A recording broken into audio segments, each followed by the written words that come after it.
The coffee was warm in her hands, the evening breeze touched her face with unexpected gentleness, and the city lights blinked in the distance like indifferent witnesses to what was about to unfold.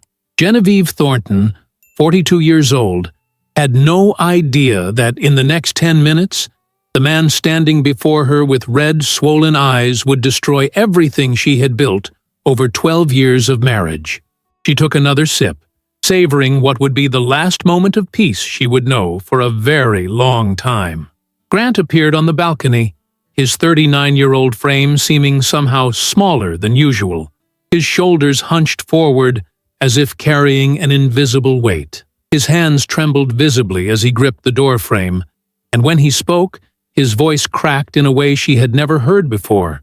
"Honey, I need to tell you something," he said, and there was something in his tone, something raw and desperate, that made her stomach drop even before she understood why. She set the green ceramic mug down on the small glass table between them, her wedding ring catching the fading sunlight for just a moment. The gesture was automatic, mechanical, as if some part of her brain already knew that whatever came next would require both hands free, would require her full attention, would require every ounce of strength she had cultivated over years of difficult financial negotiations and high-stakes business meetings. "What is it?" she asked, her voice steady despite the sudden acceleration of her heartbeat. He couldn't look at her, his eyes fixed on some point beyond the balcony railing, out toward the city that continued its evening routine, completely unaware of the private catastrophe unfolding in this small corner of the world. "I've been seeing someone," he said, and the words hung in the air between them like poison. "For 5 months. A photographer I met at a corporate event back in February. Her name is—" He paused, swallowed hard, then continued. "Her name doesn't matter. What matters is that I betrayed you. And I can't carry this anymore. 5 months. 150 days.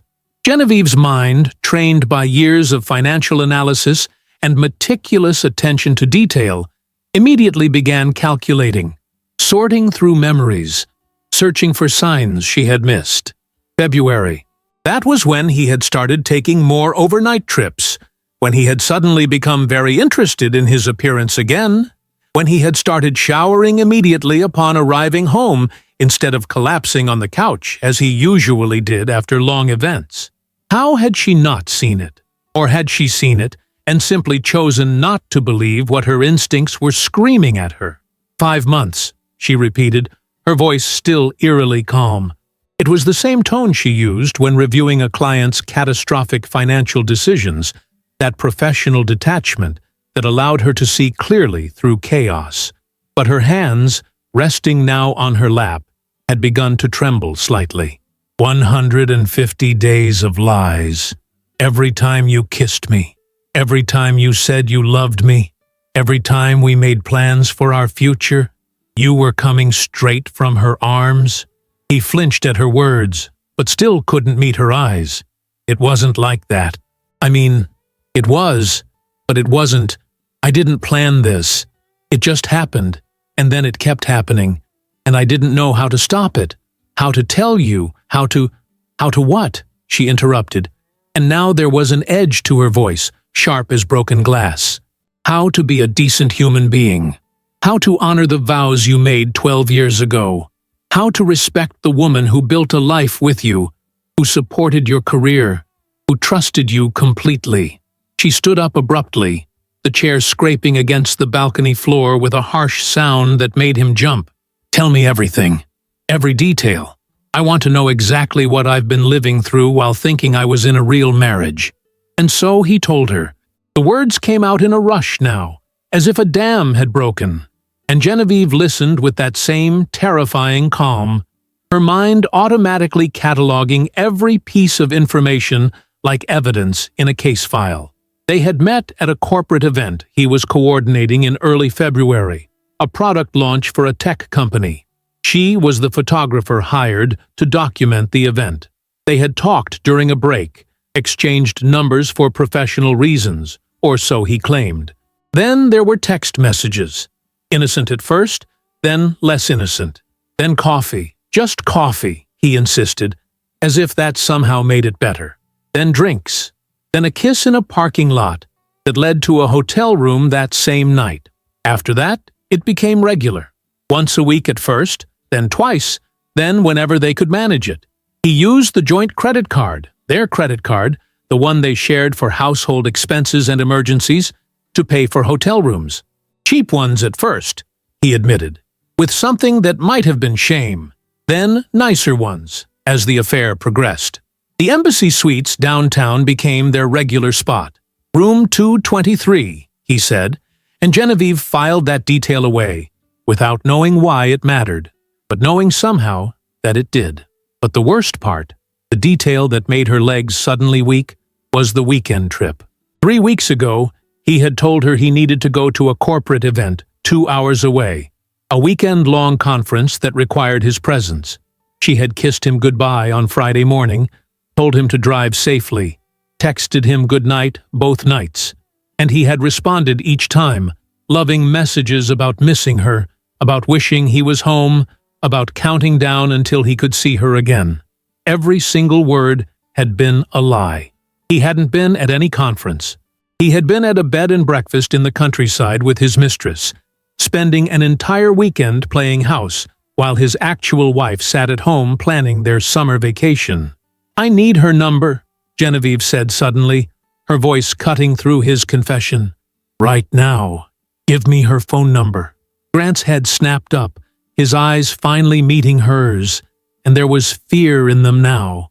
"Why? What are you going to do?" "That's not your concern anymore," she replied, and there was something in her tone that made it clear this wasn't a request. "You destroyed any right to question my decisions about 10 minutes ago. Give me the number. Now." With shaking hands, he pulled out his phone and read off the digits. Genevieve pulled out her own phone, her fingers steady despite the storm raging inside her chest, and dialed. She put it on speaker, setting the phone on the glass table between them, and waited. Grant's face had gone pale, his mouth opening as if to protest, but no sound came out. The phone rang 3 times before a woman's voice answered, cautious and uncertain. "Hello? Is this the woman who's been sleeping with Grant Thornton?" Genevieve asked, her voice clear and cold. She watched her husband's face crumple, watched him realize that there would be no hiding, no controlling the narrative, no way to minimize what he had done. There was a long pause on the other end, then a sharp intake of breath. "Who is this?" "I'm his wife," Genevieve said simply. "The one he's been married to for 12 years, while he's been sneaking around with you for 5 months. I'm calling because I thought you should know that the man you've been risking your relationship for, whoever you think he is a liar. And I thought you should know that whatever fantasy you two have been living ends right now." I didn't know he was married," the woman stammered, but there was something false in her tone, something that suggested this was a lie they both knew wouldn't hold. "You didn't know," Genevieve repeated flatly. "A man in his late 30s who only sees you at hotels and can never stay the night, who never invites you to his home, who's always careful about being seen together in public places. You didn't know." She paused, letting that sink in. "But that's not even why I called. I called because I wanted to ask you something. Hold on one moment." Her fingers flew across her phone screen, searching social media with the kind of focused intensity she usually reserved for researching investment opportunities for clients. It took less than 3 minutes to find what she was looking for. The photographer's business page led to her personal profile, which led to recent posts showing a young man with his arm around her, smiling widely. Posts about wedding planning, posts about venue shopping, posts about choosing flowers and cakes, and celebrating their upcoming marriage. "I'm looking at your social media right now," Genevieve said, her voice still unnervingly calm. "Beautiful photos, by the way. Very professional. And I'm seeing a lot of posts about your engagement. Your fiancé looks like a nice man. Does he know that while you're planning a wedding with him, you've been having an affair with my husband?" The silence on the other end was deafening. Genevieve could hear the woman's breathing quicken, could practically feel the panic setting in. That's different, she finally said, her voice much smaller now. You don't understand.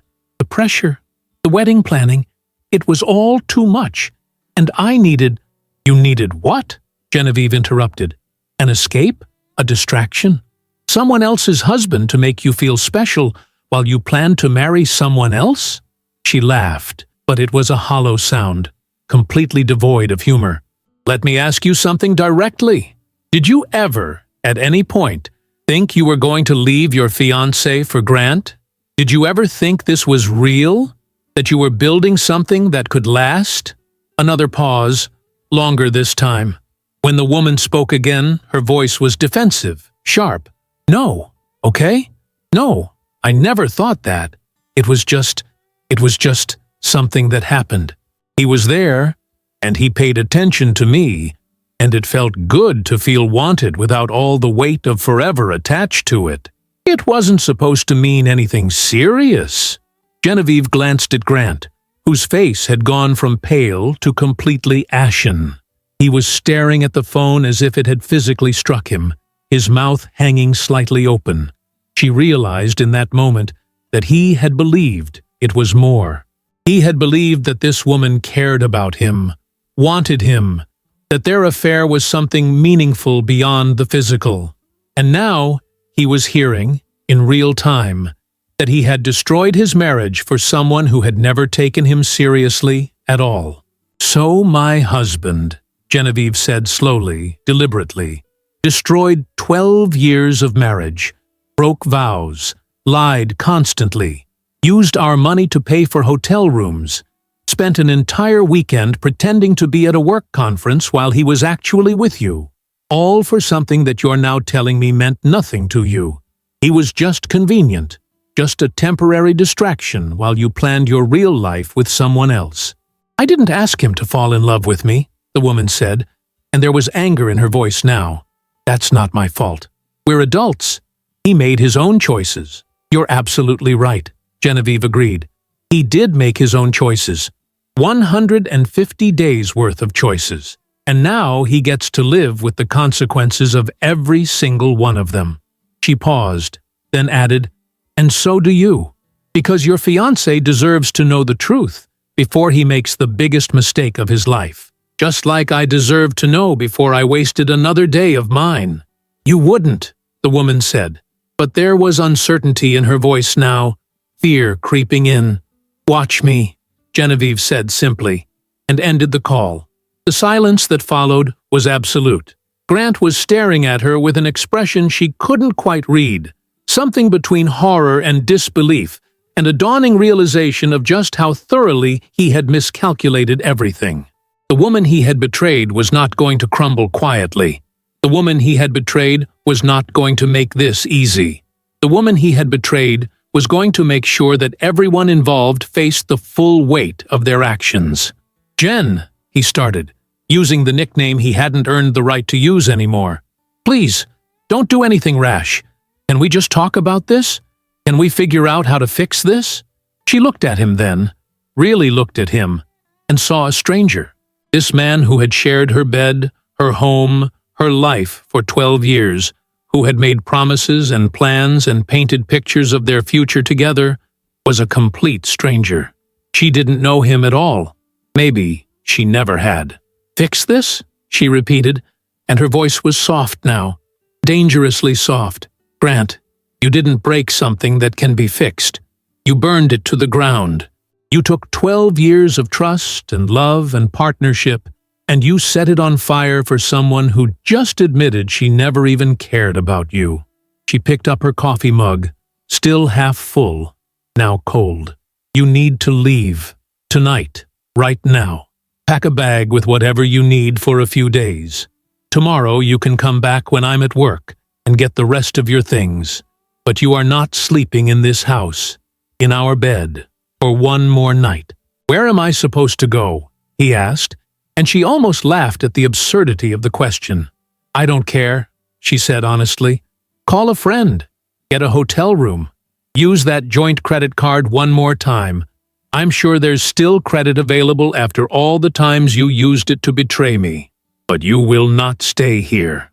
He opened his mouth to argue, but something in her expression stopped him.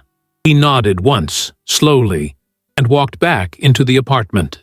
Genevieve stood alone on the balcony, listening to the sounds of him moving through their home, opening drawers, zipping a suitcase. The city lights continued their indifferent blinking. Somewhere below, people were living their normal lives, having normal evenings, completely unaware that in this apartment, everything had just changed forever. It took him 20 minutes to pack. When he came back to the balcony, overnight bag in hand, he tried one more time. "Jen, I love you. I know I messed up horribly, but I love you, and I want to find a way through this." She didn't turn around, didn't look at him. 5 months, Grant. You made that choice every day for 5 months. That's not a mistake. That's not something that just happened. That's 150 deliberate decisions to betray me. She finally turned, and her eyes were dry, her voice steady. "Love doesn't look like what you did, and whatever you think you feel now that you're caught, it's not enough. It will never be enough. Leave." He left. She heard the front door open, heard it close with a gentle click that somehow felt louder than a slam would have. And then she was alone. The armor she had maintained throughout the entire confrontation held for exactly 30 seconds after the door closed. Genevieve stood perfectly still on the balcony, her hands gripping the railing, her eyes fixed on the city lights that continued their meaningless dance. Then something inside her chest cracked, a fissure so deep and sudden that it took her breath away, and the carefully constructed wall of professional composure came crashing down. Her legs gave out first. She didn't walk back into the apartment, didn't make it to the couch or the bedroom. She simply slid down the wall right there by the balcony door, her back scraping against the textured paint, until she was sitting on the cold floor with her knees pulled up to her chest. The green ceramic mug was still in her hand, the coffee now completely cold, but she couldn't seem to put it down. It was the only thing that felt real, the only solid object in a world that had suddenly become liquid and unstable. The sobs came from somewhere deep inside her, somewhere primitive and raw that she hadn't accessed since she was a teenager, crying over her father's funeral. These weren't pretty tears, weren't the kind of crying you see in movies where a single perfect drop rolls down a flawless cheek. This was ugly, violent crying. Her whole body shook with it. Her breath came in ragged gasps that hurt her chest. Her nose ran, and her throat burned, and she didn't care, couldn't care, because the pain radiating from her center was so overwhelming that physical discomfort barely registered. It wasn't just the betrayal, though that was horrific enough on its own. It was the humiliation, the shame of having been so thoroughly deceived. Every time she had kissed him goodnight over the past 5 months, every time she had made love to him, every time she had smiled at some sweet text message he sent during the day, she had been participating in her own humiliation without even knowing it. She had been the fool, the naive wife who believed her husband's lies, who never suspected that the man sharing her bed was simultaneously sharing someone else's. She thought about that weekend 3 weeks ago when he had supposedly been at a conference. She had actually felt lonely without him, had texted him sweet messages about missing him, about looking forward to him coming home. She had cleaned the apartment, made sure his favorite meal would be ready when he returned, bought new sheets for their bed because she wanted everything to be perfect for when he got back. And the entire time, he had been at some romantic bed and breakfast with another woman, probably laughing at how easy it was to deceive his trusting wife. The crying intensified, became almost hysterical for a moment. Genevieve pressed her forehead against her knees, trying to make herself as small as possible, as if she could somehow disappear into the floor and escape the unbearable weight of what she now knew. How many lies? How many times had he looked her directly in the eyes and lied? How many conversations had they had about their future, their plans, their dreams, while he was actively destroying all of it behind her back? Minutes passed, or maybe hours. Time had become meaningless. The apartment was dark now, except for the ambient light from the city filtering through the windows. At some point, her phone had started buzzing with notifications, but she ignored it. At some point, her hand finally relaxed enough that the coffee mug tilted and spilled what remained of its contents onto the floor, creating a small dark puddle that she stared at without really seeing. At some point, the violent sobs quieted into softer crying, the kind that comes from pure exhaustion rather than any real lessening of pain. Finally, when her eyes felt swollen, almost shut, and her throat was raw from crying, Genevieve pulled herself up from the floor. Her body protested every movement. She felt like she had been in a physical fight, every muscle aching, every joint stiff. She looked at the clock on the wall and was shocked to discover it was almost 1 in the morning. She had been sitting on that floor for more than 4 hours. She walked to the bathroom like a person in a trance, turned on the shower without really thinking about it, and stepped under the water fully clothed. The hot water soaked through her shirt, her pants, plastered her long dark hair against her back and shoulders. She stood there, letting the water run over her, and cried some more, but softer now, quieter. The water washed away the tears, washed away the physical evidence of her breakdown, but it couldn't touch the wound that had been carved into her heart. After what felt like an eternity, she finally undressed, dropping her soaked clothes in a heap on the shower floor, and actually washed herself. The mechanical routine of shampooing her hair, soaping her body, rinsing clean felt almost meditative. When she finally turned off the water and stepped out, wrapping herself in a towel that smelled like the laundry detergent they had always used together, she felt something shift inside her. Not healing, nothing close to healing, but a kind of grim determination beginning to take root beneath the pain. She dried off, put on comfortable pajamas, and walked through the apartment, seeing it with new eyes. This was her home. She had picked out most of the furniture, had arranged it, had made this space into something beautiful and comfortable. Grant had lived here, yes, but he had never really invested in making it a home the way she had. He had been content to let her make all the decisions, to follow her lead, to simply exist in the space she created. And now he was gone, and the apartment was still hers. Genevieve made herself a cup of chamomile tea, something her mother used to make for her when she was upset as a child, and sat down at the kitchen table with her laptop. Sleep was impossible. She knew that instinctively. Her mind was racing too fast, her emotions too raw and exposed. But if she couldn't sleep, she could at least be productive with her insomnia. She opened her laptop and began researching divorce attorneys. Not tomorrow, not next week, but right now, in the darkest hours of the morning, because she needed to feel like she was doing something, taking action, moving forward instead of just drowning in grief. She read reviews, compared rates, made notes about which attorneys seemed most aggressive, most likely to ensure she walked away from this marriage with everything she deserved. Then, almost without consciously deciding to do it, she opened a new search window and typed in the name of a private investigator service she had heard about from a colleague who had gone through a messy divorce 2 years earlier. The website loaded, professional and discreet, promising thorough documentation of infidelity for legal purposes. Her finger hovered over the contact button for a long moment. Part of her brain was screaming that this was too much, that she was being vindictive, that Grant had already confessed, so what more did she need? But another part, the part that had been honed by years of financial negotiations and strategic planning, understood something crucial. If she was going to end this marriage, she needed to do it from a position of maximum strength. She needed documentation. She needed proof. She needed leverage.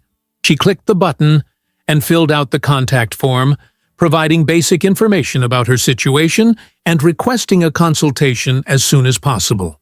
When she hit send, it was 3:30 in the morning, and she felt something close to satisfaction for the first time since Grant had stepped onto that balcony and destroyed her world. The sky was beginning to lighten when she finally closed her laptop. She hadn't slept at all, but she had accomplished something. She had cried until there were no more tears, had let herself fall completely apart in private, and then had picked herself up and started planning her next moves. It wasn't strength, not really. It was survival instinct kicking in, the same instinct that had helped her succeed in the cutthroat world of financial consulting, where showing weakness could destroy your career.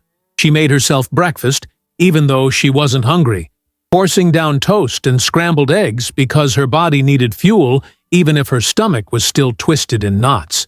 She showered again, properly this time, and dressed in one of her best work suits. Navy blue, tailored perfectly to her frame. The kind of outfit that made her feel professional and in control. She dried and styled her long, dark hair, applied makeup to cover the worst of the puffiness around her eyes from hours of crying, and looked at herself in the mirror.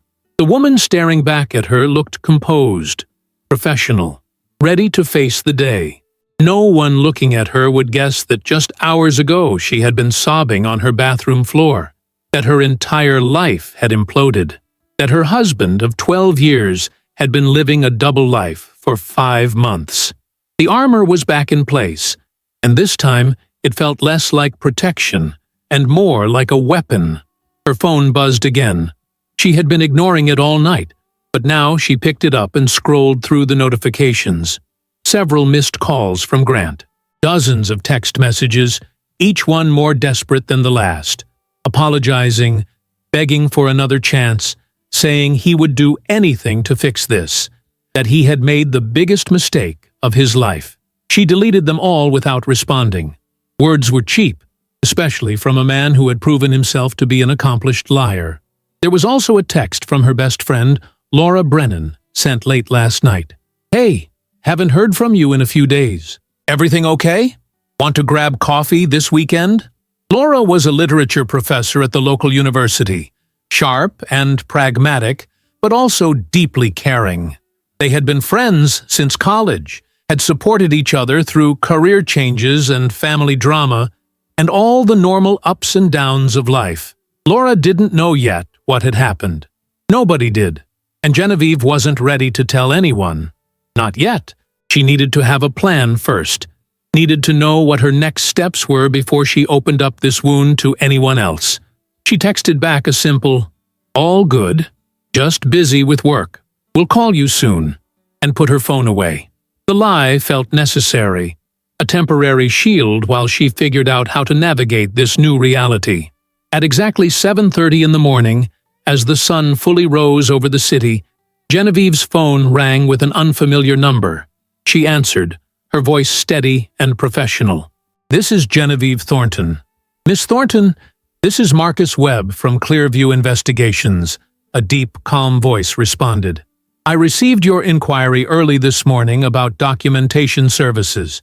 I apologize for calling so early, but I wanted to reach you before business hours in case you needed to discuss this privately." Relief flooded through her. "Thank you, Mr. Webb. Yes, I appreciate the early call." She walked back to the balcony where this had all started, looking out at the city that was beginning to wake up, people starting their normal days completely unaware of her private catastrophe. "I need comprehensive documentation of my husband's affair. He confessed last night, but I need photographic evidence for divorce proceedings. Can you help with that?" "Absolutely," he replied. "I specialize in exactly these situations. I'll need some basic information from you, details about his routine, places he frequents, any information about the other party. The more you can tell me, the faster I can work." They spoke for 20 minutes. Genevieve provided everything she knew, the photographer's name that she had managed to find during her late-night internet search, the hotel they had been using, Grant's schedule, his vehicle information. Mr. Webb listened carefully, asked precise questions, and assured her he would have preliminary results within 48 hours. "One more thing," Genevieve said before ending the call. "The other woman is engaged. I need information about her fiancé as well. Name, contact information, anything you can find." There was a brief pause. "May I ask why?" "Because he deserves to know the truth," Genevieve said simply. "The same way I deserve to know. The same way anyone would want to know before making a life-changing commitment to someone who's been lying to them."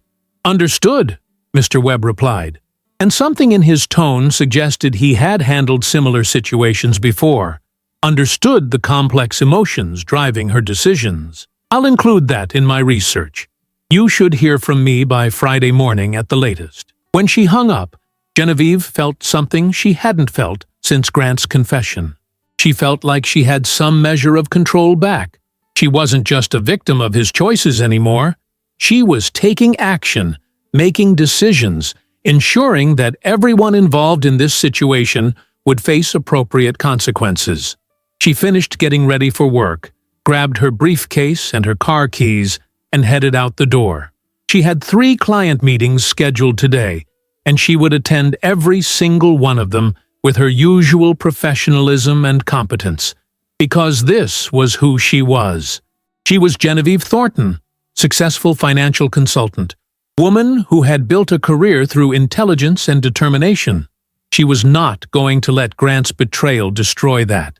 He had taken her marriage, her trust, her sense of safety in her own home, but he would not take her professional reputation or her sense of self-worth. As she drove to her first appointment, she allowed herself one more moment of vulnerability, one more acknowledgement of the pain that was still there, still raw and bleeding beneath the professional armor. A single tear rolled down her cheek, and she wiped it away with determination. She would cry again, she knew.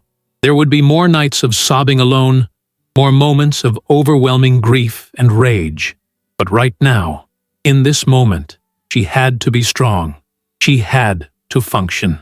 She had to survive. The city moved around her, indifferent to her suffering. Traffic lights changed from red to green. People walked on sidewalks, drinking their morning coffee, checking their phones, living their lives. And Genevieve joined them, one more person among millions, carrying a private pain that no one around her could see.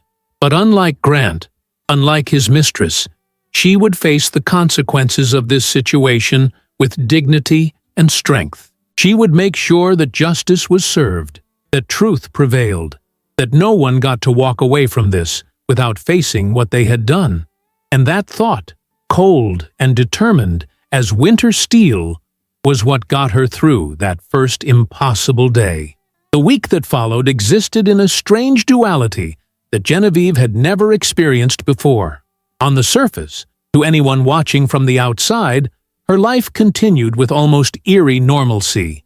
She attended her client meetings with her usual sharp focus, analyzing portfolios and making recommendations with the same precision that had built her reputation. She responded to emails, returned phone calls, participated in conference calls with colleagues across the country. Her assistant mentioned once that she seemed a bit tired, and Genevieve attributed it to a heavy workload, a perfectly reasonable explanation that required no further discussion. But beneath that carefully maintained surface, everything was chaos. At night, alone in the apartment that felt simultaneously too large and suffocatingly small, the armor came off, and the reality of her situation crashed over her in waves.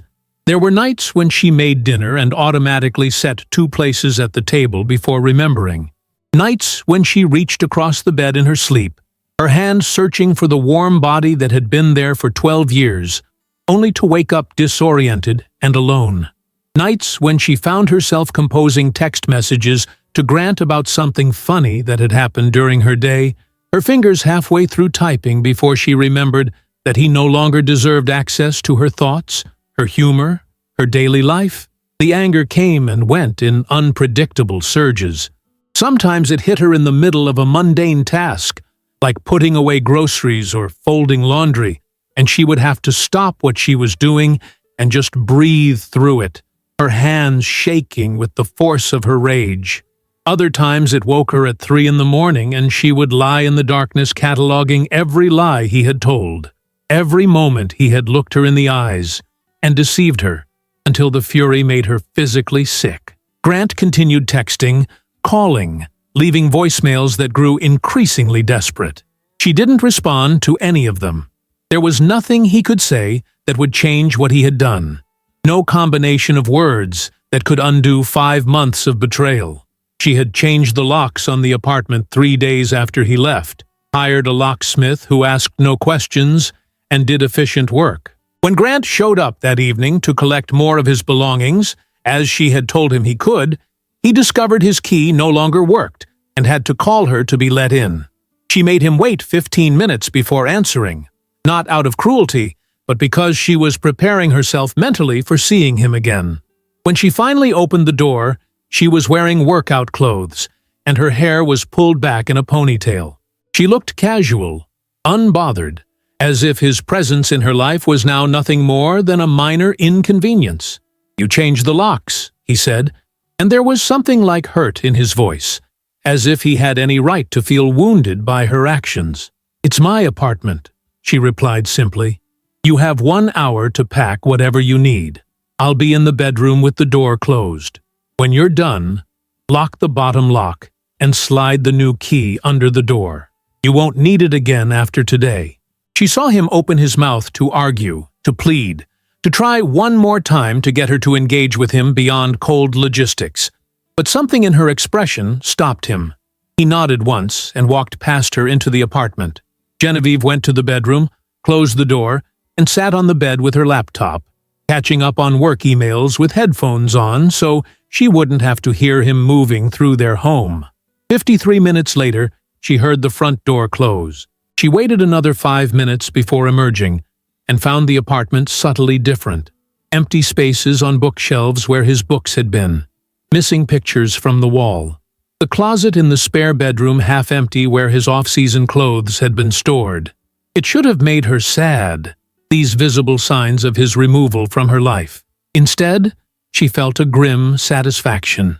Every item he took was one less reminder of him polluting her space. On Thursday morning, exactly 4 days after the confrontation on the balcony, Genevieve received a call from Marcus Webb. "Miss Thornton, I have preliminary results from our investigation. Are you able to meet today to review the documentation?" Her heart rate picked up, but her voice remained steady. "Yes, I can meet you during my lunch break." "Where and when?" They arranged to meet at a quiet coffee shop across town, far enough from her office that there was no risk of running into colleagues or clients. Genevieve arrived exactly on time, scanning the interior until she spotted a man in his 50s sitting at a corner table, a manila envelope in front of him.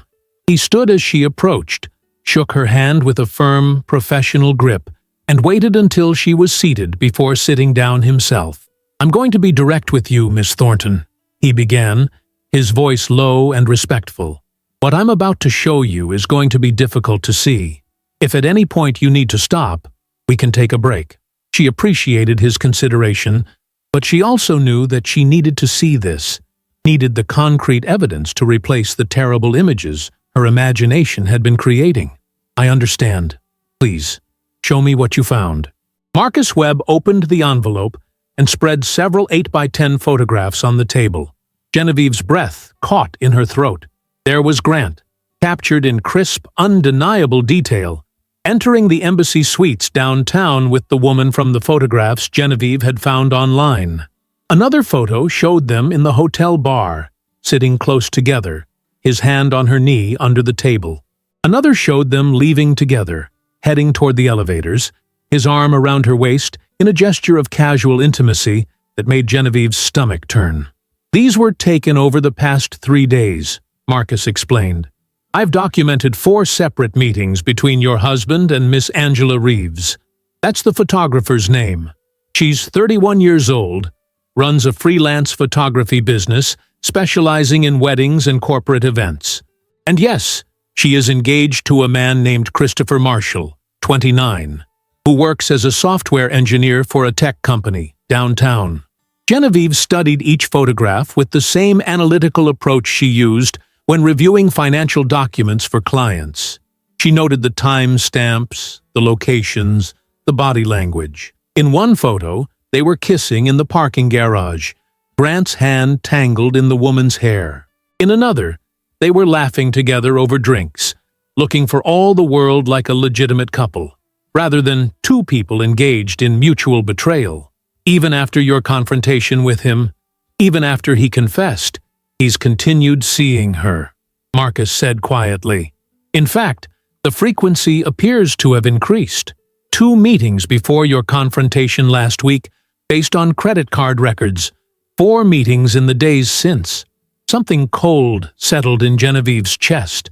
She had thought, despite everything, that Grant's confession had been genuine, that some part of him regretted what he had done, but he was still seeing her, still choosing her, still actively continuing the affair even after being caught.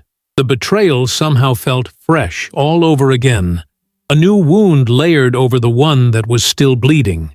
"And the fiancé?" she asked, her voice remarkably steady despite the turmoil inside. Marcus pulled out another document, this one containing personal information, contact details, and workplace location for Christopher Marshall. He works standard business hours, Monday through Friday. Based on social media activity, he appears to have no knowledge of the affair. His posts are still celebrating the engagement, counting down to the wedding date, which is scheduled for 8 months from now. 8 months. This man had 8 months until he was supposed to marry a woman who was actively cheating on him.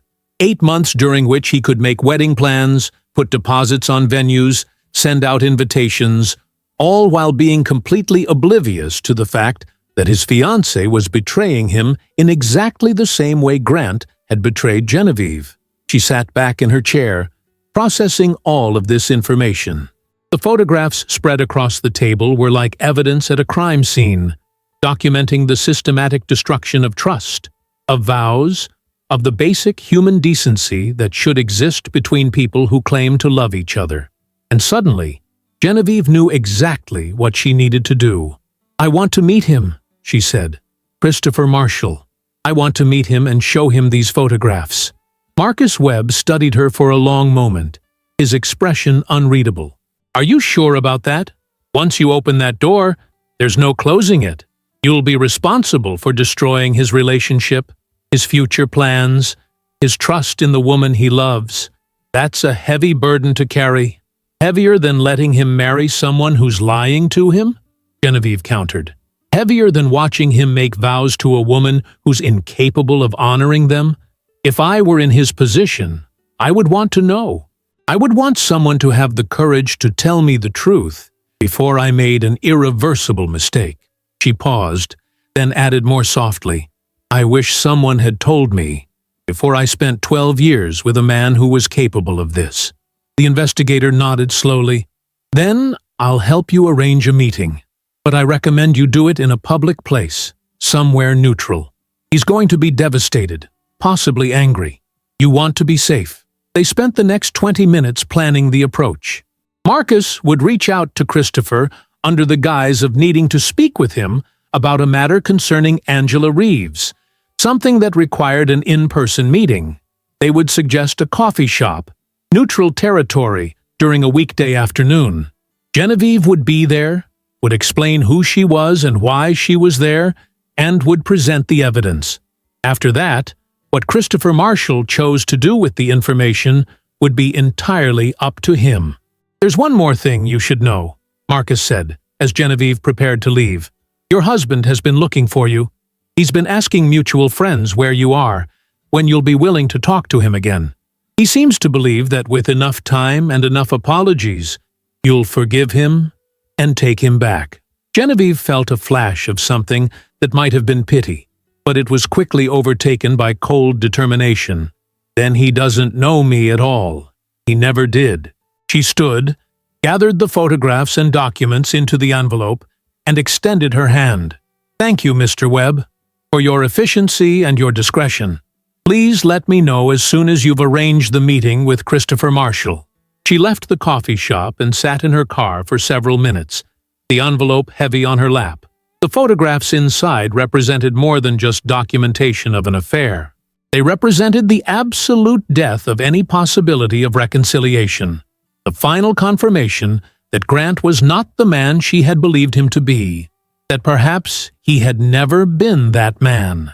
She had given him a chance to end it, to at least show some genuine remorse by cutting off contact with his mistress. Instead, he had doubled down, had chosen to continue the affair even more intensely. That night, Genevieve did something she hadn't done in the 4 days since the confrontation. She called Laura Brennan. Her best friend answered on the second ring, her voice bright and cheerful. "Jen, finally! I was starting to think you were avoiding me. What's going on?" Genevieve opened her mouth to deliver the casual, everything is fine response she had been planning, but what came out instead was, "Grant cheated on me for 5 months, and I don't know how to—" Her voice cracked, betraying the emotion she had been holding back. "I don't know how to do this, Laura." There was a sharp intake of breath on the other end. Then Laura's voice, suddenly serious and focused. "I'm coming over. Right now. Don't argue with me. I'll be there in 20 minutes. True to her word, Laura arrived 23 minutes later with a bag of Chinese takeout, a bottle of wine, and a fierce determination in her eyes. Genevieve let her in, and the moment the door closed, she found herself being pulled into a tight hug that finally broke through the last of her defenses. She cried on her best friend's shoulder, the kind of helpless, exhausted crying that comes after holding yourself together for too long. Laura didn't ask questions right away. She just held her friend, rubbed her back, and made soothing sounds until the crying subsided. Then she guided Genevieve to the couch, opened the wine, served the food that Genevieve couldn't possibly eat, but appreciated anyway, and said simply, "Tell me everything." So Genevieve did. She told her about the confession on the balcony, about the 5 months of lies, about the phone call with the mistress, and the devastating revelation that Grant had destroyed his marriage for someone who had never taken him seriously. She told her about hiring the private investigator, about the photographs that confirmed he was still seeing her, about her plan to meet with the mistress's fiancé and reveal the truth. Laura listened to it all without interrupting, her face cycling through shock, anger, and fierce protective loyalty. When Genevieve finished, Laura was quiet for a long moment, processing. Then she said, "I know this probably isn't what you want to hear right now, but I need you to listen to me carefully. You are doing everything right. You are handling this with more grace and strength than most people could manage. But you also need to let yourself fall apart sometimes. You need to stop being so strong every single second. If I fall apart, I won't be able to function," Genevieve said quietly.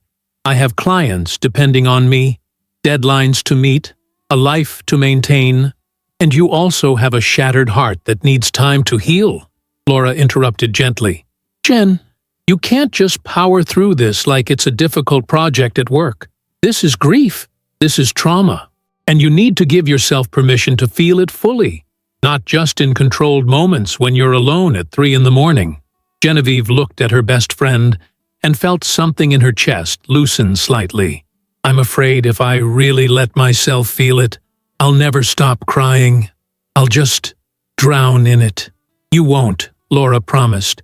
"You'll cry, and you'll rage, and you'll feel like the world is ending, and then gradually, slowly, you'll start to heal. But you can't skip the feeling part. Trust me on this." She poured more wine into both their glasses. "Also, for what it's worth, I think you should tell Christopher Marshall. He deserves to know, just like you deserve to know. But after you do that, I want you to think about something." "What?" "I want you to think about talking to a therapist," Laura said carefully. "A professional who can help you process all of this in a healthy way.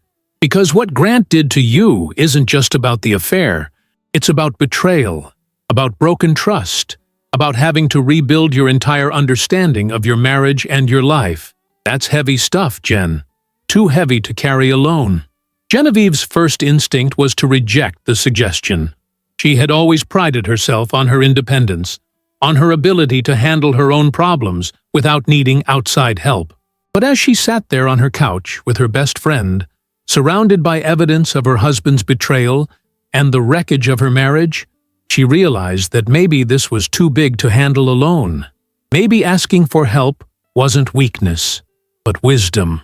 "Okay," she said finally. "After I meet with Christopher Marshall, after I've done what needs to be done, I'll look into finding a therapist." Laura squeezed her hand. "Good. And in the meantime, I want you to know that I'm here. Anytime, day or night. If you need to cry or scream or just sit in silence with someone who loves you, I'm here." They spent the rest of the evening talking about everything and nothing, and for the first time since that night on the balcony, Genevieve felt something that wasn't just pain or anger or determination. She felt gratitude. Gratitude for a friend who showed up without being asked, who listened without judging, who offered support without trying to fix things that couldn't be fixed. It didn't make the situation better, didn't heal the wound Grant had carved into her heart, but it made it slightly more bearable.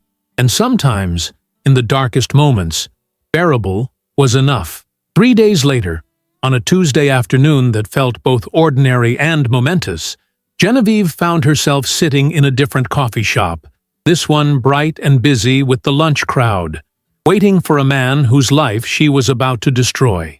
She had dressed carefully that morning, choosing a soft gray sweater and dark slacks, professional but approachable, wanting to look like someone trustworthy rather than threatening. The manila envelope sat on the table in front of her, innocent-looking despite the devastation contained within. Marcus Webb had called the previous evening to confirm that Christopher Marshall had agreed to the meeting. He had been told only that it concerned Angela Reeves and that the matter was urgent and personal. Genevieve had spent most of the night rehearsing what she would say, how she would present the information, trying to find words that would be honest but kind, direct but compassionate. There was no good way to tell someone that their entire future was built on lies, but there had to be a better way than the brutal shock she herself had experienced. At exactly 1:15, a young man walked through the coffee shop door, looking around with visible confusion and concern. He matched the photographs Marcus had shown her, tall and lean with sandy brown hair and glasses that gave him a slightly bookish appearance. He was wearing business casual clothes, a button-down shirt and khakis, and he carried himself with the slight awkwardness of someone who spent most of his time behind a computer screen. When his eyes found Genevieve sitting alone at the corner table, he approached hesitantly. "Are you the person I'm supposed to meet?" he asked, his voice uncertain. "I'm Christopher Marshall. I was told someone needed to speak with me about Angela." Genevieve stood and extended her hand, which he shook automatically. "Yes. Thank you for coming, Mr. Marshall. Please, sit down. Can I get you a coffee? Something to eat?" He shook his head, settling into the chair across from her with obvious nervousness. "I'm fine, thank you. I have to admit, I'm pretty confused about what this is about. The man who called said it was urgent, but he wouldn't give me any details. Is Angela okay? Did something happen to her?" The genuine concern in his voice made Genevieve's heart clench. This was a man who loved his fiancée, who was worried about her well-being, who had no idea that the woman he was planning to marry was betraying him. She took a deep breath, reminding herself why she was doing this, and began. "Angela is fine, physically.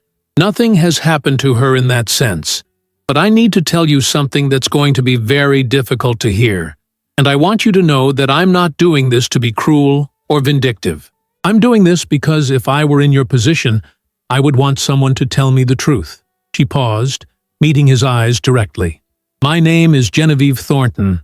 I'm here because my husband has been having an affair with your fiancé for the past 5 months." Christopher's face went through a rapid series of expressions, confusion, disbelief, the beginning of anger, before settling on something like shock. No, that's not possible. Angela wouldn't. We're getting married. We've been planning the wedding. She wouldn't do that." "I thought the same thing about my husband," Genevieve said gently. "For 12 years, I trusted him completely. I never suspected, never questioned. And then 8 days ago, he confessed. He told me everything. About meeting her at a corporate event he was coordinating in February. About their regular meetings at the Embassy Suites downtown. About lying to me for 5 months straight. She slid the envelope across the table. I hired a private investigator to document the affair. What's in this envelope is going to be painful to see, but it's the truth. And I believe you deserve to know the truth before you make a permanent commitment to someone who's been lying to you. Christopher stared at the envelope as if it were a snake, his hands remaining flat on the table, not reaching for it. This could be fake. You could be making this up. Maybe you're just some crazy person trying to ruin my relationship because you're unhappy in yours.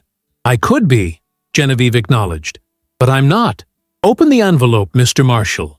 Look at the evidence, and then you can decide for yourself what you believe and what you want to do with this information. His hand trembled slightly as he finally reached for the envelope. He opened it slowly, as if hoping that taking his time would somehow change what was inside. The first photograph showed Grant and Angela entering the hotel together, and Christopher's face drained of color.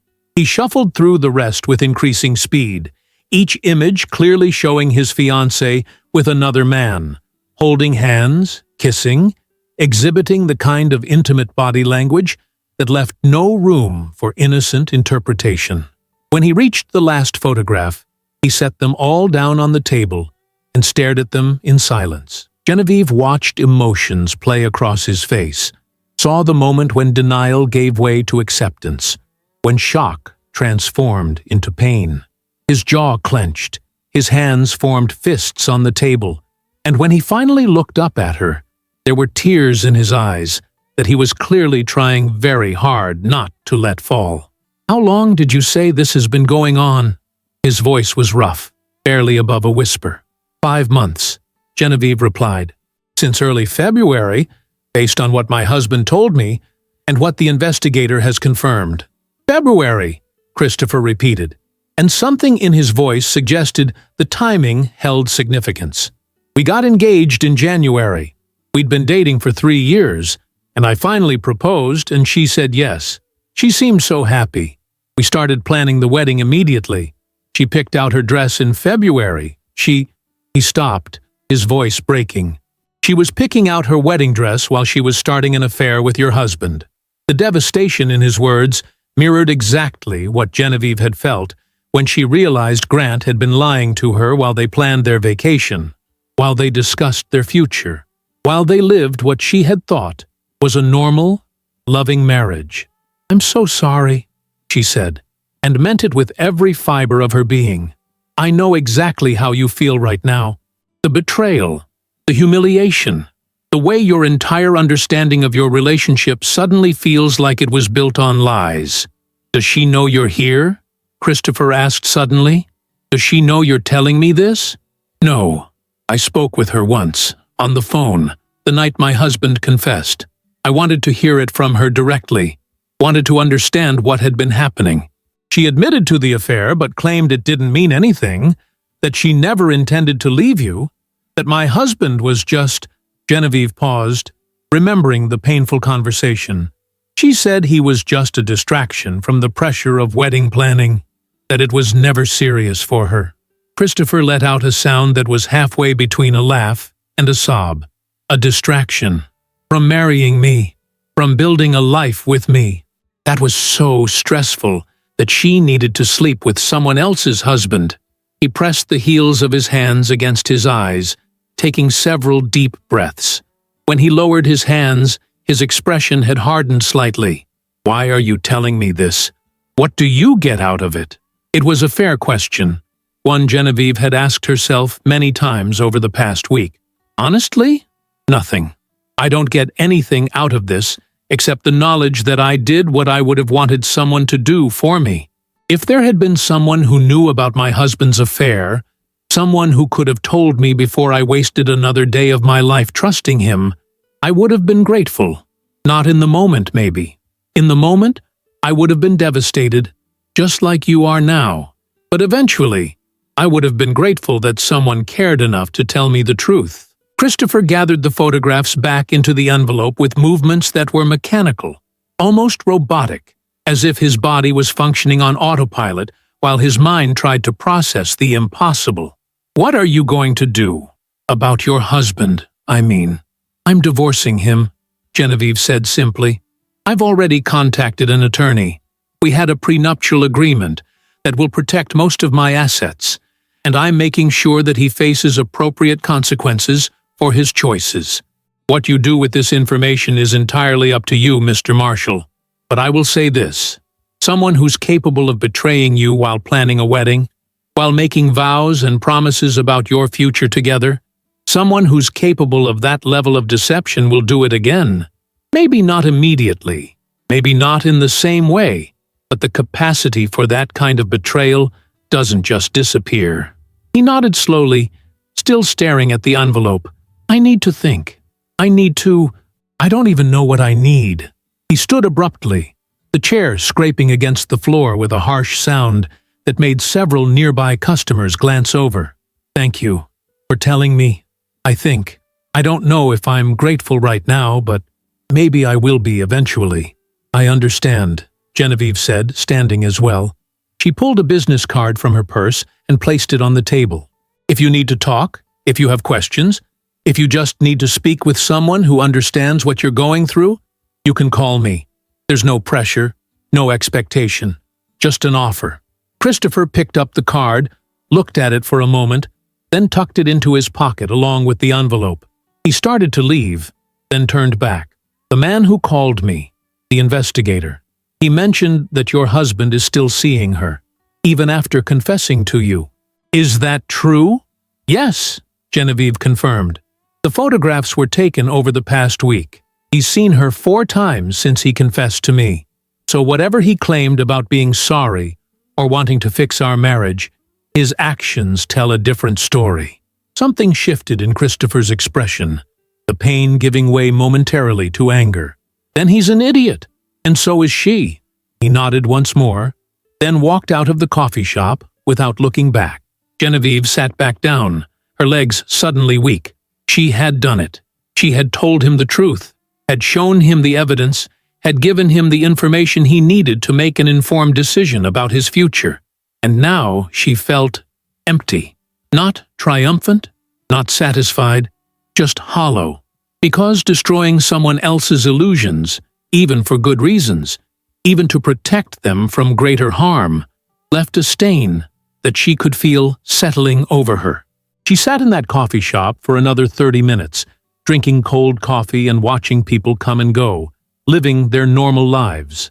Somewhere out in the city, Christopher Marshall was processing the information she had given him, was probably confronting Angela, was watching his own future crumble the way hers had. And somewhere else, Grant was going about his day, completely unaware that the consequences of his actions were finally catching up to him in ways he hadn't anticipated. Her phone buzzed with a text from Laura. "How did it go?" Genevieve typed back. "I told him everything. Showed him the photos. He was devastated but deserved to know." "You did the right thing," Laura responded immediately. "Are you okay?" Was she okay? Genevieve considered the question. "No, but I will be." She left the coffee shop and drove back to her office, where she spent the afternoon immersed in work, letting the familiar routines of financial analysis and client consultations distract her from the emotional weight of what she had just done. But that evening, alone in her apartment once again, the reality of the situation settled over her like a heavy blanket. 2 days later, on Thursday evening, Genevieve received a phone call from an unknown number. She answered cautiously. "This is Genevieve Thornton." "Miss Thornton, this is Christopher Marshall. We met earlier this week." His voice was calmer than it had been in the coffee shop, but there was a weariness to it that spoke of sleepless nights and difficult conversations. "Mr. Marshall, how are you?" He laughed, but there was no humor in it. "Honestly, I've been better, but I wanted to call and tell you what happened, since you were the one who made it possible for me to see the truth." He paused, and Genevieve could hear him take a deep breath. "I confronted Angela that same afternoon, showed her the photographs, asked her to explain. She tried to deny it at first, said the pictures were taken out of context, that your investigator had somehow staged things. But then I told her about you, about your husband's confession, about the 5 months of lies, and she finally admitted it. I'm sorry, Genevieve said softly. Don't be. You saved me from making the biggest mistake of my life. There was another pause. She tried to minimize it, said it was just a mistake, that it didn't mean anything, that she loved me and wanted to marry me. She actually had the nerve to ask if we could go to couples counseling, if we could work through this, as if working through 5 months of deliberate betrayal was even possible. What did you do? I told her the engagement was over, that I couldn't marry someone who was capable of lying to my face for 5 months while planning our wedding. She cried, begged, promised it would never happen again, but I held firm. And then I told her that I hoped it was worth it, throwing away 3 years of a real relationship for whatever she had with your husband. His voice hardened slightly. She tried to call me yesterday, sent probably 20 text messages. I blocked her number. I'm done.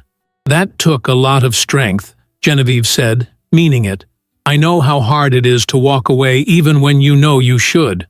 Miss Thornton, I called to thank you, Christopher continued, not just for telling me, but for having the courage to show up and do something that must have been incredibly difficult. You could have just focused on your own situation, on your own divorce, and left me to figure it out on my own. But you didn't. You made sure I knew the truth before it was too late. That means something. After they hung up, Genevieve sat on her couch feeling something she hadn't felt in the 10 days since Grant's confession. Not happiness exactly, but a sense of rightness, of having done something meaningful despite the pain it caused. Christopher Marshall would heal, would eventually move on and find someone worthy of his trust and love. And he would do so without having wasted years of his life married to someone who had proven herself unworthy of that commitment. The next morning, Genevieve made 2 phone calls. The first was to her divorce attorney, confirming that she wanted to move forward with filing immediately. The second was to a therapist whose name Laura had given her, requesting an initial consultation. Both conversations were brief, professional, and felt like necessary steps forward. That afternoon, she received a series of increasingly frantic text messages from Grant. What did you do? Angela's fiancé called me, confronted me, said you showed him pictures. Why would you do that? This is between us, Jen. You had no right to involve other people. She stared at the messages for a long moment, then typed a single response. You involved other people when you started an affair. You involved me in your lies for 5 months. You involved Angela in destroying our marriage. And her fiancé deserved to know the truth before making an irreversible commitment. Don't contact me again unless it's through my attorney. She blocked his number immediately after sending the message. Whatever else he wanted to say, whatever justifications or explanations or accusations he wanted to throw at her, she was done listening. That chapter of her life was closed, and she was ready to begin the difficult work of moving forward. That night, Genevieve kept her promise to Laura and to herself. She sat down with her laptop and began researching therapists, reading reviews and credentials, looking for someone who specialized in betrayal trauma and divorce recovery. It felt strange, admitting that she needed help, that this was too big to handle alone. But it also felt like a relief, like permission to stop pretending she was okay when she wasn't. She scheduled her first therapy appointment for the following Tuesday afternoon. When she closed her laptop that night, she felt something that had been absent for the past 2 weeks. Not hope exactly, but the possibility of hope. The understanding that while right now everything felt broken and painful and impossible, there might come a day when it felt different, when the weight would be lighter, when breathing wouldn't require quite so much effort. And for now, that possibility was enough to keep moving forward. The first therapy session was harder than Genevieve had anticipated. She had walked into Dr. Krista Booker's office on that Tuesday afternoon with her armor fully in place, prepared to discuss her situation with the same professional detachment she used in business meetings. But Dr. Booker, a woman in her early 50s with warm brown eyes and an unexpectedly direct manner, had seen through that armor within the first 10 minutes. "You're doing that thing," Dr. Booker said gently, interrupting Genevieve's carefully composed explanation of the situation. "What thing?" Genevieve asked, immediately defensive. "That thing where you narrate your own trauma like you're giving a presentation to a board of directors. Calm, collected, just the facts. No emotion, no vulnerability, no acknowledgement that this absolutely devastated you." Dr. Booker leaned forward slightly. "Genevieve, you don't have to be strong in this room. In fact, I'd prefer if you weren't. Strength has its place, but healing requires something different. It requires honesty, even when that honesty is messy and painful." Something in Genevieve's chest cracked at those words. "If I'm not strong, I'll fall apart," she whispered, and was horrified to hear her voice break. "Then fall apart," Dr. Booker said simply. "Fall apart here, where it's safe, where there's no one to impress or protect or perform for. Let yourself feel what you've been working so hard not to feel." And Genevieve did. She cried in that therapist's office, in a way she hadn't allowed herself to cry even in private. She cried about the betrayal, about the humiliation, about the loss of the future she had imagined. She cried about the version of herself that had died the night Grant confessed, the woman who had believed that trust was enough, that love was enough, that honesty was the foundation of their marriage. That woman was gone, replaced by someone harder, more suspicious, more aware of how easily the people you love can destroy you. "I don't know who I am anymore," Genevieve said when the crying finally subsided, her voice raw. "Everything I thought I knew about my life, about my marriage, about him, it was all a lie. And if I was wrong about all of that, how do I trust my own judgment about anything?" Dr. Booker handed her another tissue. "That's one of the cruelest aspects of betrayal. It doesn't just damage your ability to trust others. It damages your ability to trust yourself, your own perceptions, your own instincts. But Genevieve, you weren't wrong about your marriage. Your marriage was exactly what you thought it was until the moment Grant chose to betray it. His choices don't reflect on your judgment. They reflect on his character." "But I should have seen it," Genevieve insisted. "There must have been signs, things I missed because I was too trusting or too naive or too—" "Stop," Dr. Booker interrupted firmly. "This is what I want you to understand. You're not responsible for noticing that someone you loved and trusted was lying to you. The only person responsible for the betrayal is the person who committed it. Grant made 150 conscious decisions to deceive you. That's on him, not you." Over the following weeks, Genevieve found herself returning to that office every Tuesday afternoon, and slowly, gradually, something began to shift. The sessions weren't easy. Dr. Booker pushed her to examine not just the betrayal itself, but her responses to it, her patterns of thinking, her tendency to intellectualize emotions rather than feeling them. But with that pushing came understanding, came perspective, came the beginning of something that might eventually become healing.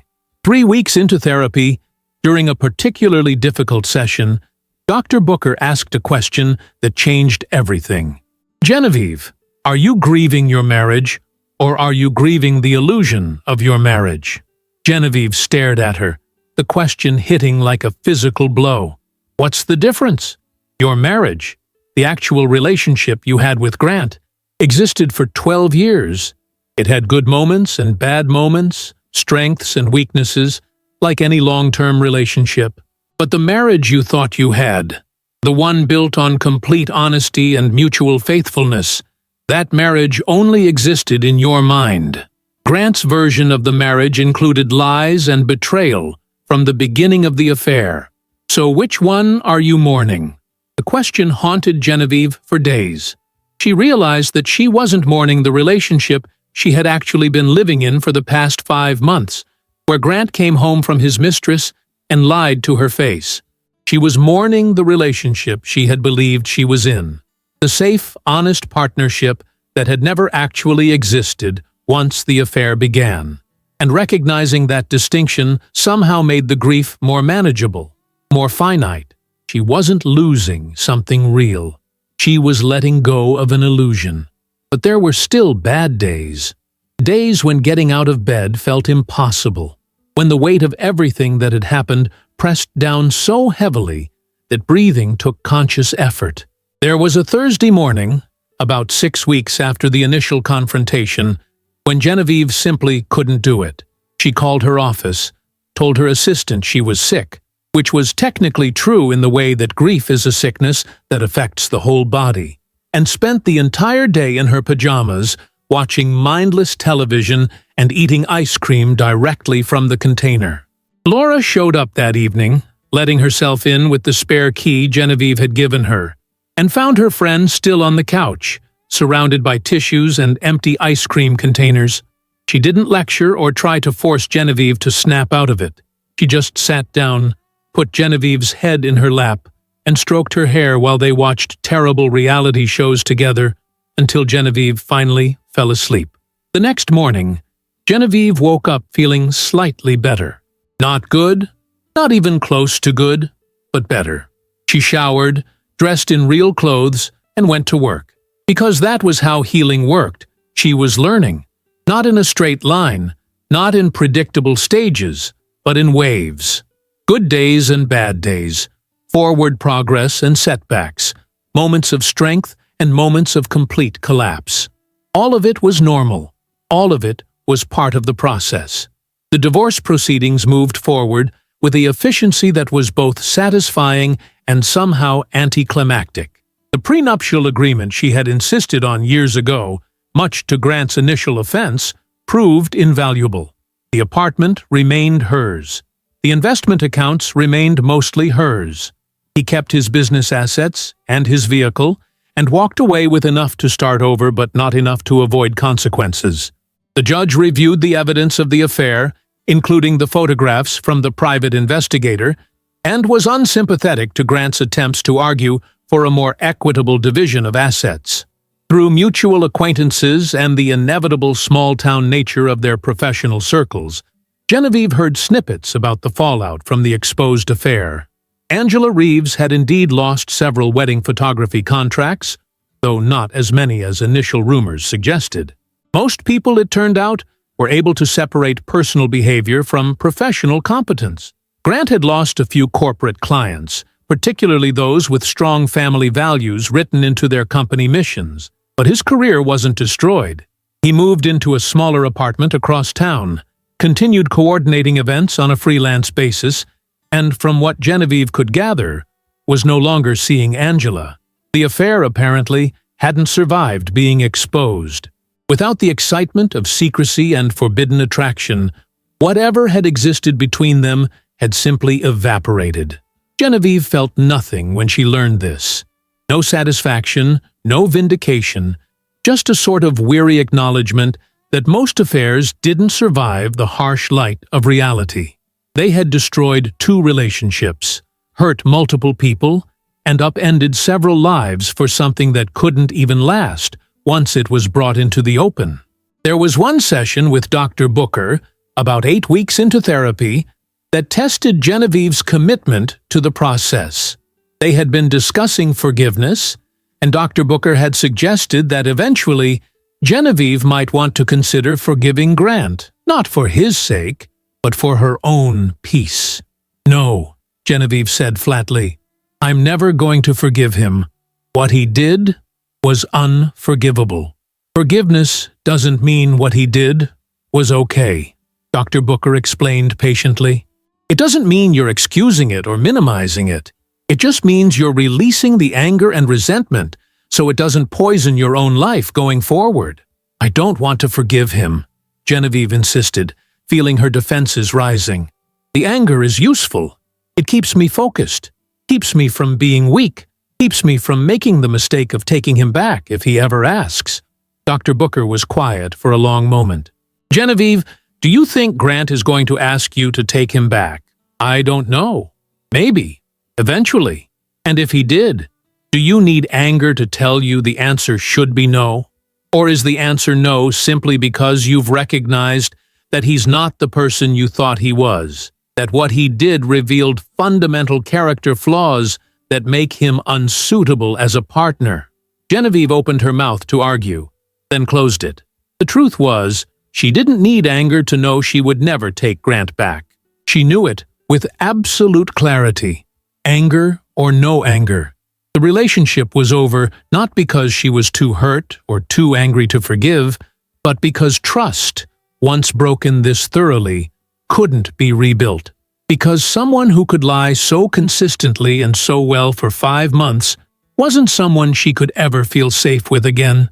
"I'm not ready to forgive him," she said finally. "Maybe I never will be, but I can work on letting go of the anger. Not for him, for myself." That session left her shaken and uncertain, questioning whether she even wanted to continue therapy if it was going to push her toward forgiveness she didn't feel ready for. She almost canceled her next appointment. She had her phone in her hand, the therapist's number pulled up, her finger hovering over the call button. And then Laura's words from weeks ago echoed in her mind. You need to give yourself permission to feel it fully. Quitting therapy because it was uncomfortable, because it challenged her, would be just another way of avoiding the difficult work of healing. She put the phone down and kept the appointment. 4 months after that devastating night on the balcony, Genevieve attended a professional networking event for financial consultants and auditors. She went reluctantly, still not feeling entirely social, but understanding that maintaining her professional relationships was important for her career. She was standing near the refreshments table, making polite conversation with a colleague, when a man approached and introduced himself. "Nathan Rivera," he said, extending his hand. "I'm an auditor with Morrison and Associates. I don't think we've met before." He was in his mid-40s, with kind eyes and an easy smile that didn't try too hard. They talked about work for a while, discovered they had several professional acquaintances in common, and found themselves genuinely enjoying the conversation. When he asked for her business card at the end of the evening, she gave it to him without overthinking it. 2 weeks later, he called and asked if she wanted to meet for coffee to discuss a potential professional collaboration on a client's account. The meeting was professional and productive, but there was also something else there, something Genevieve recognized as interest, even though neither of them acknowledged it directly. When they finished discussing business, Nathan hesitated, then asked, "Would you be interested in having dinner sometime?" "Not for work, just dinner." Genevieve's first instinct was to say no. She wasn't ready. She was still healing. She couldn't possibly consider starting something new when she was still so broken from what had ended. But then she thought about what Dr. Booker had said in their last session. Healing isn't about waiting until you're perfect before you try again. It's about moving forward even when you're still carrying scars. "I'd like that," she heard herself say, "but I need to be honest with you about something first. I'm recently divorced. Very recently. And it ended badly. I'm not looking for anything serious right now, and I'm not sure I'm ready for dating at all. So, if you're looking for something that moves quickly, I'm probably not the right person." Nathan nodded slowly. "I appreciate the honesty. For what it's worth, I'm divorced too. It's been 2 years, and I'm still figuring things out. I have a teenage daughter who's my priority, and I'm not interested in rushing into anything either. Maybe we could just see what happens? No pressure, no expectations. Just 2 people who've both been through difficult situations, having dinner and getting to know each other." They had dinner the following Friday at a small Italian restaurant that was quiet enough for conversation. It was good, not magical, not love at first sight, not the beginning of some epic romance. Just good. They talked about their careers, about their interests, about safe topics that didn't require too much vulnerability. At the end of the evening, Nathan walked her to her car and said goodnight with a simple handshake, respecting the boundaries she had set. Their second date, 2 weeks later, was slightly less guarded. He told her about his divorce, about his ex-wife's affair, about the pain of rebuilding his life while co-parenting a daughter who had been devastated by her parents' split. Genevieve found herself sharing parts of her own story. Not all of it, not the most painful details, but enough that he understood she was still healing. Some days are harder than others, she admitted over dessert. Some days I wake up and I'm okay, and other days the grief hits me out of nowhere and I can barely function. It's not linear, it's messy and unpredictable, and I'm not sure when or if it will ever feel completely resolved. That's normal, Nathan said gently. 2 years out, and I still have days like that. It gets better, but it doesn't disappear completely. You just learn to carry it differently. Their third date was the one where they kissed, a gentle, tentative kiss goodnight that felt both thrilling and terrifying. Genevieve drove home with her heart racing, part of her excited and part of her panicking. She called Laura as soon as she got home. "I kissed someone," she blurted out as soon as Laura answered. "We kissed, and it was nice. And now I'm freaking out because what if I'm not ready? What if I'm just using him to avoid dealing with my feelings about Grant? What if I'm making a huge mistake?" Laura laughed, warm and reassuring. "Jen, breathe. You're allowed to kiss someone. You're allowed to enjoy it. You're allowed to explore the possibility of connection with someone new without it meaning you're healed or not healed or using anyone. You're just living your life. That's allowed." The relationship with Nathan developed slowly over the following months. There were good dates and awkward dates. There were moments when Genevieve felt herself pulling back, getting scared, retreating into the safety of emotional distance. There were conversations where she had to explain that she wasn't ready for certain steps, certain levels of commitment, and Nathan was patient each time, never pushing, always respecting her boundaries. He had his own baggage, his own moments of withdrawal, his own healing to do. They were both works in progress, and somehow that made it easier. 7 months after that night on the balcony, exactly 1 month after the divorce was finalized, Genevieve was leaving her office building at the end of a long day when she saw Grant in the parking lot. He was leaning against his car, clearly waiting for her, and her heart lurched at the sight of him. He looked different, thinner, older somehow, with deeper lines around his eyes and a weariness to his posture that hadn't been there before. "Jen," he said as she approached, and his voice was tentative, uncertain. "I know I'm probably the last person you want to see, but I was hoping we could talk, just for a few minutes." Every instinct told her to walk past him, to get in her car, and drive away without engaging. But something, maybe curiosity, maybe a need for closure, made her stop. 5 minutes, she said. That's all. They stood in the parking lot, an awkward distance between them, and Grant struggled visibly to find the right words. "I wanted to tell you that I'm sorry. I know I said it before, many times, but I don't think I really understood what I was apologizing for until recently. I destroyed something good, something real, for something that was never going to last. I threw away 12 years for 5 months of lies, and I will regret that for the rest of my life." Genevieve listened without interrupting, her expression neutral. When he finished, she was quiet for a moment, then said, "I appreciate the apology, Grant. I do, and I believe you're sorry, that you have regrets. But sorry doesn't undo what happened. It doesn't give me back the months I spent being deceived. It doesn't restore the trust that's gone forever." "I know," he said quietly. "I'm not asking you to take me back. I know that's not possible. I just wanted you to know that I understand now what I lost. You deserved better than what I gave you. You deserved honesty and faithfulness, and I failed you completely." She studied him, this man who had been her husband for 12 years, and felt a strange mix of emotions. Pity, because he genuinely seemed to understand the magnitude of his mistakes. Sadness, for the relationship that had been good once and was now irrevocably broken. But also, surprisingly, a kind of peace. Because looking at him, didn't hurt the way it once had. The sight of him didn't tear open wounds that were still raw and bleeding.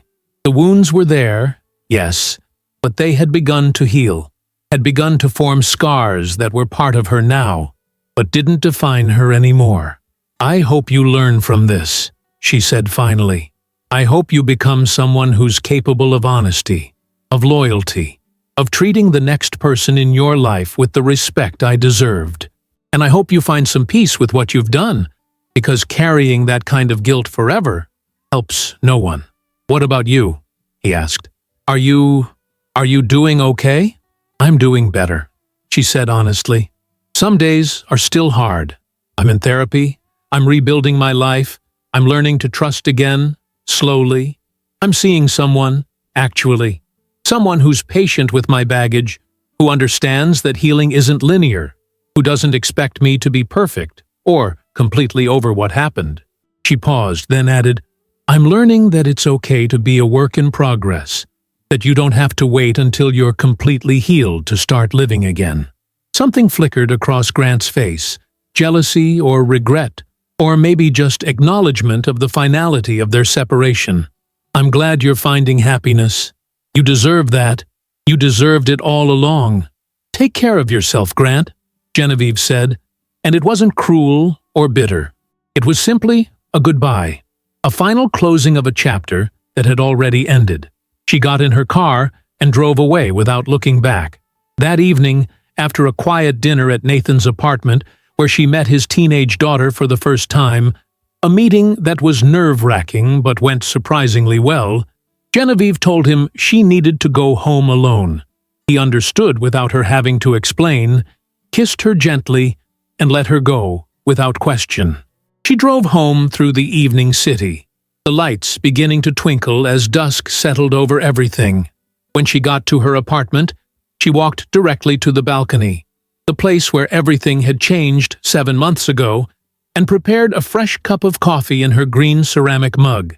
She settled into the same chair, looked out at the same view, and allowed herself to really feel the weight of the journey she had been on. 7 months ago, she had stood in this exact spot and watched her entire world crumble.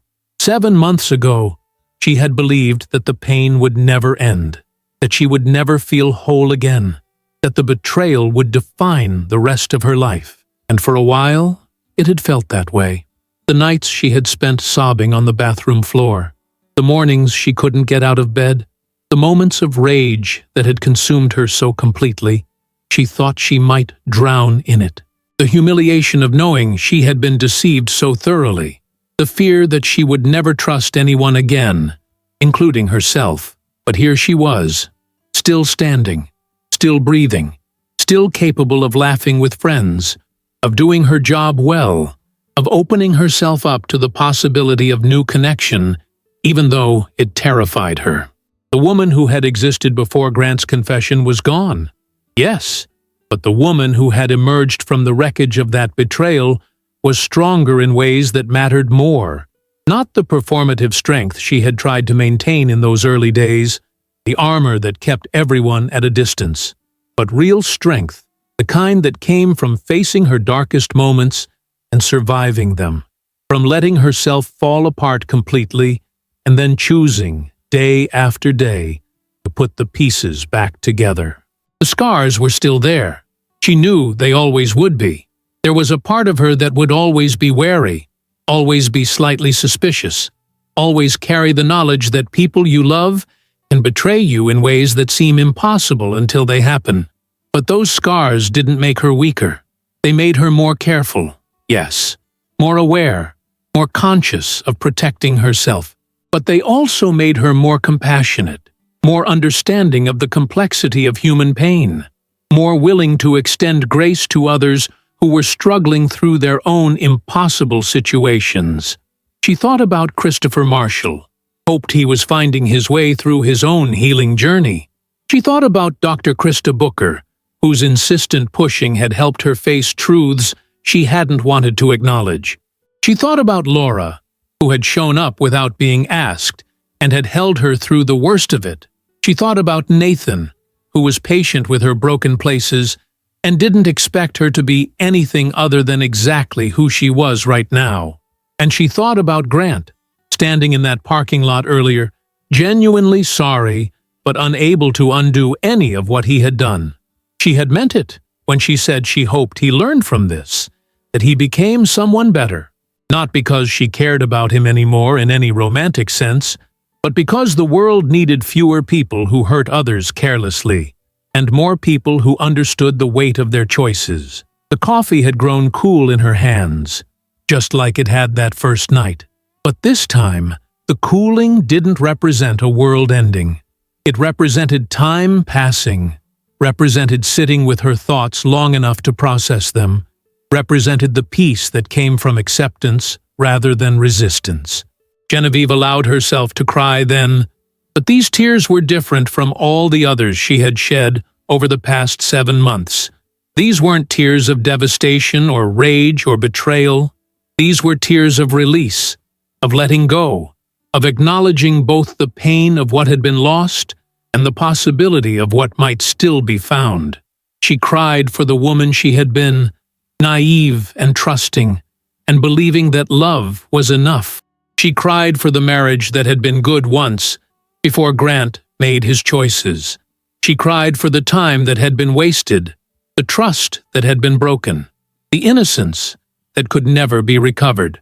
But she also cried with something that felt almost like gratitude. Gratitude that she had discovered the truth before wasting more years. Gratitude for the friends who had supported her without judgment. Gratitude for the strength she had discovered in herself, the resilience she hadn't known she possessed. Gratitude for the therapy that had helped her process what had happened in healthy ways.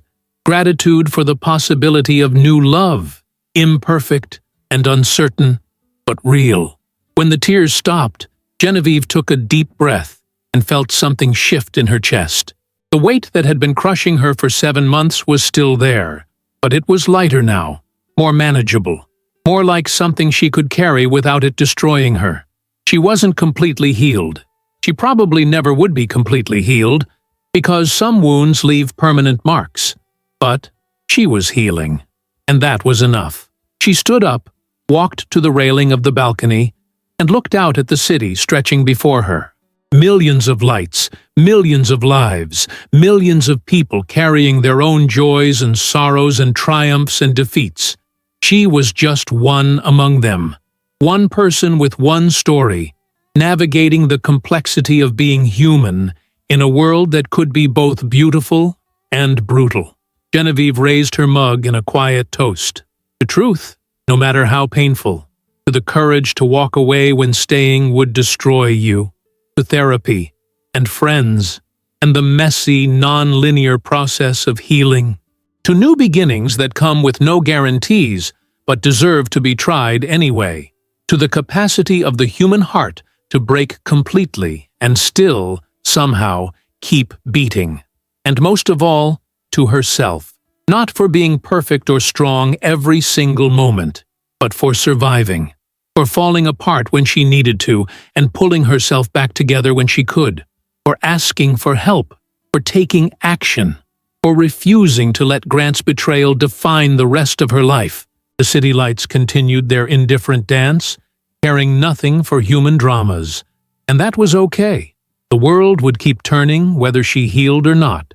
Whether she found happiness again or not, whether she ever fully trusted someone again or not. But she was choosing to heal anyway, choosing to open herself to possibility anyway, choosing to believe that what had happened didn't have to determine what would happen next. She finished the last of her now cold coffee, savoring it despite the temperature, and smiled to herself. It was a small smile, tentative but genuine, acknowledging both the pain she had endured and the hope she was allowing herself to feel. Tomorrow would bring new challenges, new moments of doubt, new fears to face.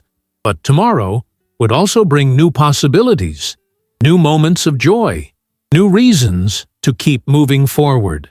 For tonight, though, she was exactly where she needed to be. On a balcony, holding a green ceramic mug, looking out at a city full of lights and possibilities. 7 months ago, this spot had been the site of her world's destruction. Tonight, it was the site of her quiet triumph, the triumph of survival, of resilience, of choosing to keep going even when the path forward was unclear. Genevieve turned and walked back into her apartment, leaving the balcony door open so the evening breeze could flow through. She had a therapy appointment tomorrow afternoon. She had a date with Nathan on Friday. She had a life to live, full of work and friends and possibilities both scary and exciting. She had herself, stronger and more aware than she had ever been, carrying scars that would always be part of her story, but would no longer be the only thing her story contained. And as she set the empty mug in the sink and prepared for bed, Genevieve felt something she hadn't been sure she would ever feel again. She felt ready. Not for everything, not for every challenge that would come her way, but ready for tomorrow, ready for the next step, ready to continue the journey of becoming whoever she was meant to be after everything that had happened. The betrayal would always be part of her history, but it would not be her entire future. And that, she realized as she turned off the lights and settled into bed, that was enough. More than enough. It was everything. If you enjoyed the story, leave a like and subscribe to the channel.